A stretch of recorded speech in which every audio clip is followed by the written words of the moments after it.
Rombongan Ganjar Pranowo yang belusukan menggunakan becak motor terpaksa turun dan berjalan kaki karena antusias warga yang berdesakan menyambutnya. Gubernur Jawa Tengah sekaligus Ketua Keluarga Alumni Universitas Gadjah Mada ini belusukan ke Kampung Nelayan Sungsang, Banyuasin pada hari Minggu lalu. Ganjar Pranowo berkunjung bersama istrinya dan Rektor Universitas Gadjah Mada Yogyakarta Panut Mulyono. Ganjar berkunjung ke daerah ini untuk memberi masukan kepada mahasiswa peserta KKN terkait program yang perlu dilakukan.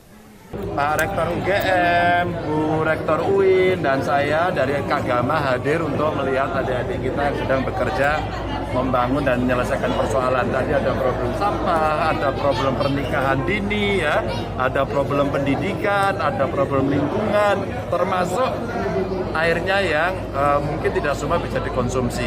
Ini tantangan mereka dan kita harapkan mereka bisa kolaborasi nantinya.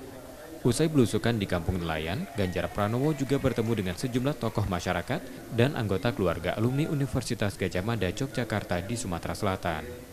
Michael Aryawan, Kompas TV, Banyuasin, Sumatera Selatan.